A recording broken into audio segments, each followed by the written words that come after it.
राधे राधे जी, आप सभी का हमारे चैनल में स्वागत है। दोस्तों, आज की वीडियो में हम पूष माह के शुक्ल पक्ष की एकादशी, जिसका नाम पुत्रदा एकादशी है, उसकी व्रत कथा और महत्व बताने जा रहे हैं। बोलिए एकादशी महत्तम की जय। धर्मराज युधिष्ठिर ने पूछा, हे भगवान, आपने सफला एकादशी का महत्व विधिवत बताकर बड़ी कृपा की। अब कृपा करके पूष शुक्ला एकादशी का क्या नाम है, उसकी विधि क्या है और कौन से देवता की पूजा की जाती है, मुझसे कहिए। तब श्री कृष्ण बोले, हे राजन, इस एकादशी का नाम पुत्रदा एकादशी है। इसमें श्री नारायण भगवान की पूजा की जाती है।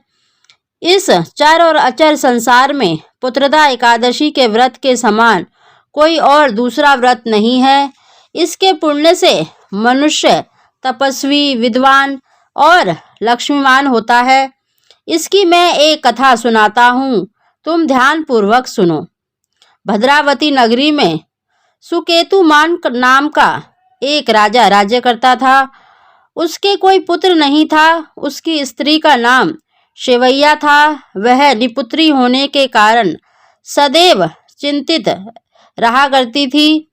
पुत्रहीन राजा के पिता रो रो कर पिंड लेते थे और सोचा करते थे कि इसके बाद हमको कौन पिंड देगा। राजा के पुत्र न होने के कारण बंधु बांधव, धन, हाथी घोड़े, राज्य तथा मंत्री, इन सब में से किसी चीज से भी संतुष्ट नहीं था। वह सदैव यही विचार करता था कि मेरे मरने के बाद मुझको कौन पिंडदान देगा। बिना पुत्र के पितरों और देवताओं का ऋण कैसे चलेगा। जिस घर में पुत्र ना हो उसमें सदैव अंधेरा रहता है। इसीलिए मुझे पुत्र की उत्पत्ति के लिए प्रयत्न करना चाहिए। जिस मनुष्य ने पुत्र का मुख देखा है वह धन्य है।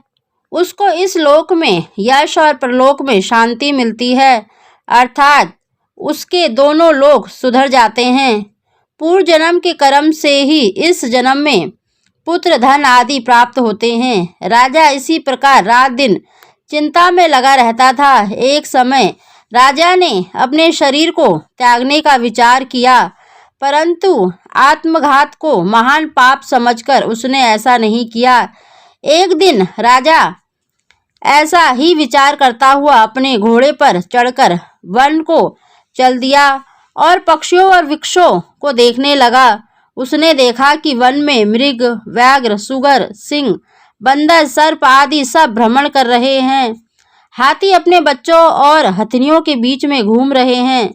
इस वन में कहीं गीदड़ अपने कर्कश स्वर में बोल रहे हैं, कहीं उल्लू ध्वनि कर रहे हैं। वन के दृश्यों को देखकर राजा सोच विचार में लग गया। इसी प्रकार उसको दोपहर हो गई।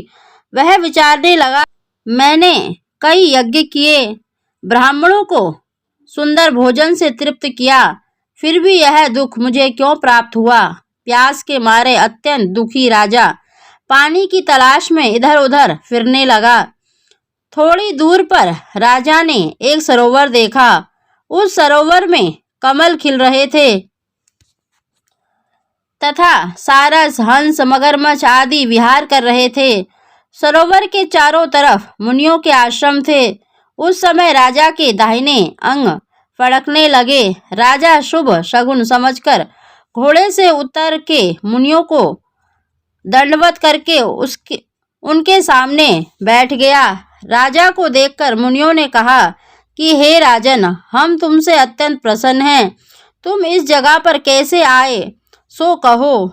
इस पर राजा ने उनसे पूछा, हे मुनीश्वरों, आप कौन हैं और किस लिए यहाँ आए हैं, सो कहो। मुनि बोले, हे राजन, आज पुत्र की इच्छा रखने वाले को उत्तम संतान देने वाली पुत्रदा एकादशी है। हम लोग विश्वदेव हैं और इस सरोवर पर स्नान करने आए हैं। इस पर राजा बोला, हे मुनीश्वर, मेरे भी पुत्र नहीं हैं।